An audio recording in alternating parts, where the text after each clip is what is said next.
lundi saint, la liturgie nous invite à contempler Jésus chez ses amis à Béthanie. Ce sont Marthe, Marie et Lazare. Et Lazare vient de reprendre vie après avoir passé 4 jours sur terre mort. C'est Jésus qui l'a ressuscité et c'est pourquoi cette famille lui offre un banquet. Ils offrent à Jésus le meilleur qu'ils ont. À ces propos, voici la pilule. Donnons à Dieu le meilleur de nous-mêmes. Cette famille donne à Jésus le meilleur qu'ils ont, symbolisé dans le banquet et dans un parfum très cher. Nous trouvons ce texte dans l'évangile de Saint Jean, chapitre 12, versets de 1 à 11. Écoutons le texte. 6 jours avant la Pâque, Jésus vint à Béthanie où habitait Lazare, qu'il avait réveillé d'entre les morts. On donne un repas en honneur de Jésus. Marthe faisait le service.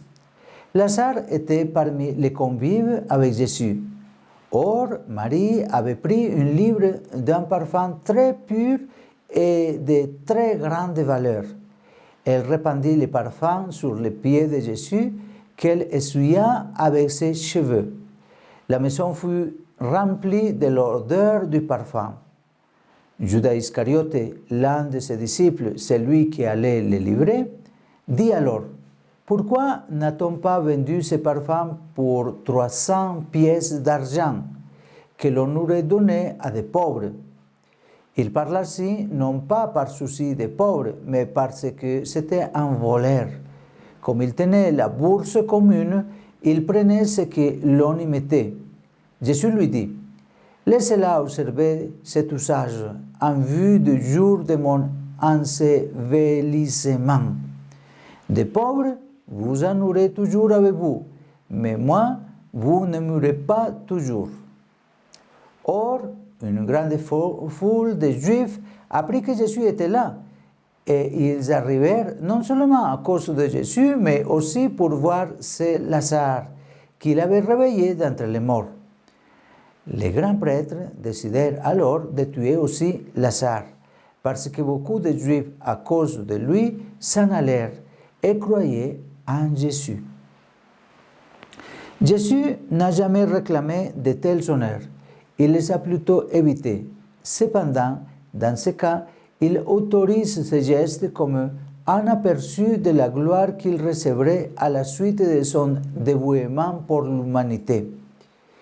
Il est le serviteur de Dieu, celui qui se rend disponible à son Père pour donner le salut au monde. Cela implique une souffrance telle que nous allons la contempler le prochain vendredi saint, une souffrance qui l'amène à ressentir l'abandon du Père et même la mort. Pour nous qui avons devant nous ce visage de ces serviteurs de Dieu qui se donnent pour nous tous, ce geste implique que nous sommes appelés à lui donner le meilleur de nous-mêmes, comme l'ont fait Lazare, Marthe et Marie. Les offrandes que nous pouvons donner à Dieu à travers l'Église sont la dîme, l'offrande de la Sainte Messe. Plusieurs fois, nous lui offrons des fleurs, des bougies et même des objets pour décorer les temples et différentes célébrations. C'est un devoir de nous tous parce que l'Église, qui est le corps de Jésus, doit être maintenue par nous. Dieu nous rend tout à l'appel. Cependant, gardons à l'esprit que Jésus est présent particulièrement dans les pauvres, dans les impuissants, dans les nécessiteux, dans les souffrants. Une attention toujours plus attentive aux pauvres doit faire partie de l'activité pastorale d'une paroisse et de chacun de nous.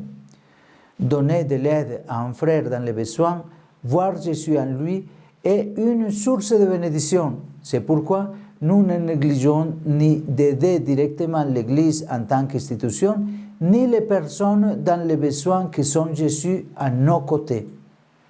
Donnons alors à Dieu le meilleur de nous-mêmes et ne pensons pas seulement aux choses matérielles. Donnons du temps, accompagnons ceux qui sont seuls, donnons des conseils, aidons quelqu'un à faire preuve de diligence, par exemple en remplissant des papiers ou à faire des démarches par Internet, en visitant une personne malade ou en aidant la famille.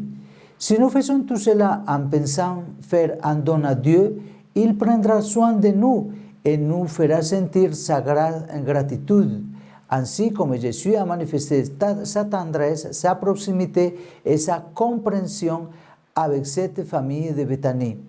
Demandons à Saint Joseph de nous aider tous à être attentifs aux besoins de l'Église et en particulier des plus pauvres de notre environnement. Faisons la prière à Saint Joseph en demandant cette grâce. Saint Joseph, Père aimant, fidèle protecteur de Jésus, chaste époux de la Mère de Dieu, je vous prie humblement de présenter à Dieu le Père son Fils cloué pour les péchés de l'humanité et en son nom, obtenez du Père Céleste la faveur que nous demandons avec foi.